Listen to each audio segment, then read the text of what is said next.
Dré Nitze-Nelson is the UX UI Director of Digital Experience at the EV startup Byton. And Dré, great to have you here talking with me, calling in from the middle of the desert, it looks like out there. And my first question is, what the heck is that big screen from A-pillar to A-pillar doing on your car? Yeah, good question. Hi, John. Thanks for having me here.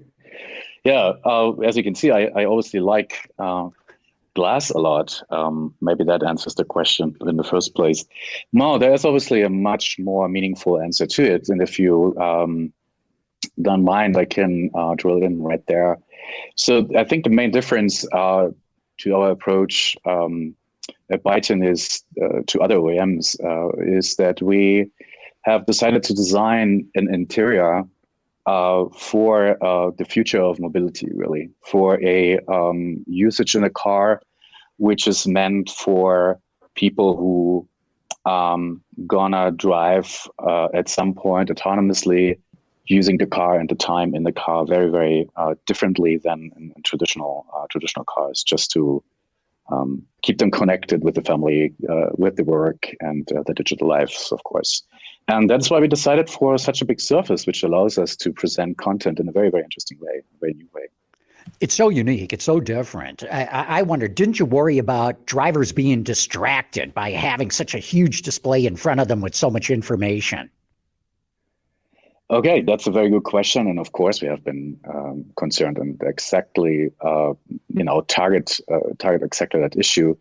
And what we realized really quickly is, I want to pick up on what you have said, such a lot of information. The reality is, it's actually less information than in a traditional car or in cars with any kind of digital displays in the interior. So as you can see here, for example, you can see that the information is not that much. We have our instrument cluster like in a traditional car, pretty nicely designed in a very easy way to read and understand. We have a media player, which is basically a list element and your artwork, and that's already it in this particular case. We have, of course, other applications which will appear differently on the screen. But I give you an example. If you contrast a map experience in the car on a, let's say, 11-inch display with all the information on the map you want to see, like street names, PUIs, and all of that. And on top of it, even the interactionable items, meaning buttons, because it's a touch display, that would take up a lot of real estate. And what that means is you get actually easier distracted because you have so much information on such a small space. Now, you take the buttons out and take the rest of the information and spread them out on a bigger screen. It is much easier to read. That's not distracting at all. It's actually the opposite. What we're achieving is it's a much easier way to interact with this entire system. It's much easier to read and understand even these like little details on, for example, a map. And the buttons we're talking about are not displayed on the screen. We have the driver display in the center of the steering wheel, and we have the co-passenger display mainly meant for the passenger to interact with the system. So that means we declutter all the information actually, and these displays we're currently looking at functioning more as a remote control. Yeah, give us a little bit more detail on that display for your co-pilot. What all kinds of things can they control? So also I would say that's a very unique approach at Byton, is that we have the principle of a equal experience for everyone in the car. So it means, back at the time we had a very driver-centric approach in every single car. So you may have to even ask the driver to do certain things for you, especially if you are in the rear seat. Can you turn on the music louder or not, or the next song or something? With our approach, we allow now everyone to have full access to the system, except the driver settings, car settings, of course. The passenger, for example, has the opportunity to even change the navigation very easily by using the co-pilot display. Also changing the temperature and so forth same accounts to the people in the rear seat by using the rear seat entertainment displays.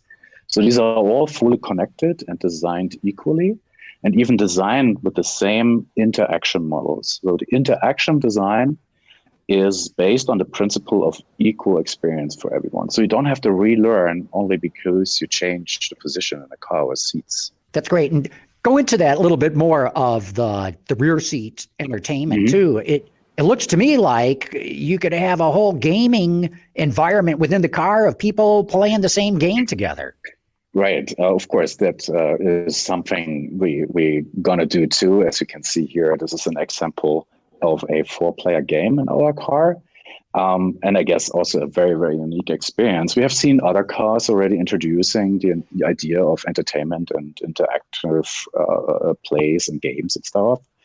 But we go actually a step further. We're introducing these game ideas and entertainment ideas to each display in each position in the car. And sometimes you get a question, so why are you doing this, right? It's a car, it's not your living room or something like that. So we believe actually a transition from this, very living room driven experience into the car is going to taking place at this time as we talk. So that is obviously future, but right now we have already situations where you, especially with an electric vehicle, spend time or have the option to spend the time in your car while you, for example, charge. And I would like to say something about that, which is very interesting. In our user studies, we have realized that people actually enjoying a great digital experience in the car while charging their cars. So they have more options. They can leave the car and maybe go in a restaurant. But in times like these, you may don't want to do that, and you want to sit in a car and want to charge. So now something like a game, something like a fantastic video experience and kind of a movie theater experience in our car, like we are introducing with CBS, for example, is of course the right answer to all of these very unique and new challenges and experiences and situations. I'm sure you're working with a number of content providers and others. Can you tell us who and what? Of course. So we have a bunch of, we have already announced a few of our partners at the CES in Vegas earlier this year. One of them, for example, is CBS Viacom. And yeah, we are partnering with them, and that is one of our big, I think, benefits in our car with such an enormous screen, to be able to watch movies in a pretty similar way than at home. So that is, I think it's a very, very interesting way to look at that. You're in charge of all UX, user experience, UI, user interface, and all that. What's your ultimate goal? I mean, you've been talking around the edges, but can you give us an overall arching vision of what you want to achieve? Thanks. That's a very good question. So what I want to achieve in the very first place is obviously designing an interface which is seamless and very intuitively to use, right? At the same time, we need to take care of a very, very important concern of driver distraction. So the ultimate goal is to keep the driver's eyes on the road. That's super important. The entertainment aspect and the aspect of relaxation and providing a domain where you can, where you have the freedom to do either your work business or meditation or whatever is exactly on the same level. So we do not really have different prioritizations there. We believe that this is all important, and we're focusing on all of that in a very, very, in the same exact fashion, so to speak. Yeah. The other aspect I already mentioned is the equal experience. We don't want to have a situation where people, especially in the rear seat, are not part of the awesome Byton experience. So with the introduction of the RSEs, the rear seat entertainment displays, we have achieved exactly that. We got rid of many hardware buttons, not only because we wanted to, but as a result of our research and, of course, of our user-centered design approach, where we realized that we have with digital surfaces so much more flexibility to provide a tailored experience for each individual. And speaking of that, I think one very big differentiator is our what we call Byton ID. So I don't know if you're familiar with that, if you have heard about No, I'm this. not. No, what is that? Okay, so the Byton ID is basically, simply speaking, just your account. So one example we also showed at the CES is the connection to Garmin. So Garmin is pretty known. It's a fascinating brand and allows us, by using an open API, to connect your data with the data of your Byton profile. So now that sounds very technically driven, but it's actually not. The reason why we went that way is it allows us to provide very specific and very unique and tailored experiences. And I'll give an example what that means. So just assume you're on the road with your Byton, okay? And now you want to go places and you may have to charge in order to reach the destination.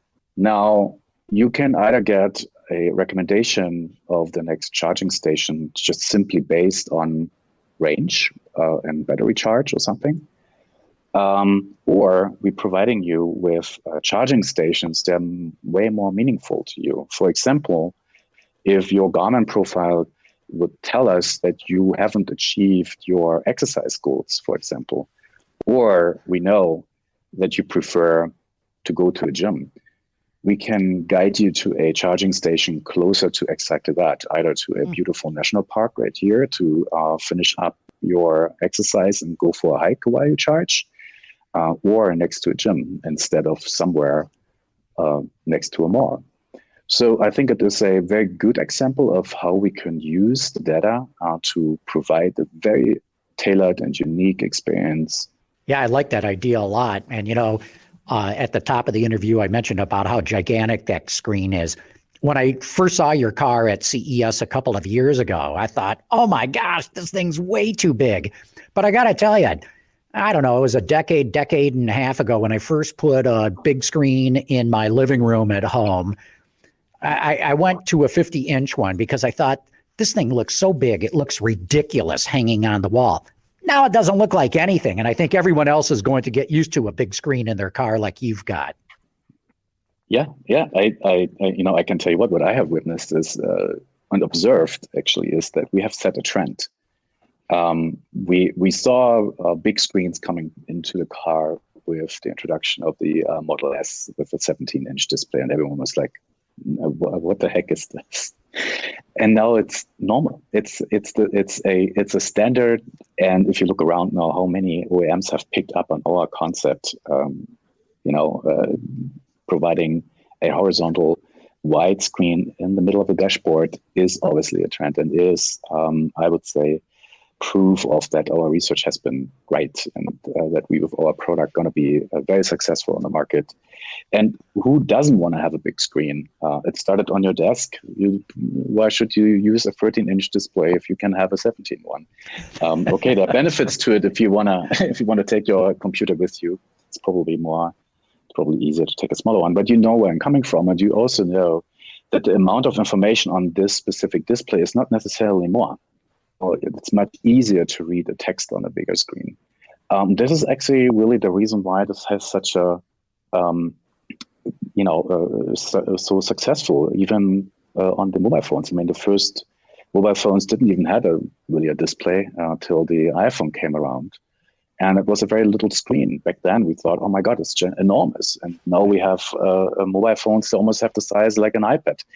And you can see that the lines are getting blurry. And I guess what I'm trying to say with this is that there is a desire out there, and it's probably not for everyone, but the segment is there. We know that. And these people they're waiting for our product to be on the market. And that's super exciting for us as designers, and especially for my entire team who has worked so hard to come so far, to provide the best experience possible on a car right now. I would say that's really, really fascinating and cool. It is cool. And so, Dré, we're going to have to wrap this up now, but I really want to thank you for your time today and explaining the whole strategy behind that big screen. I appreciate that too. And thanks so much for having me, John. It was a pleasure talking to you.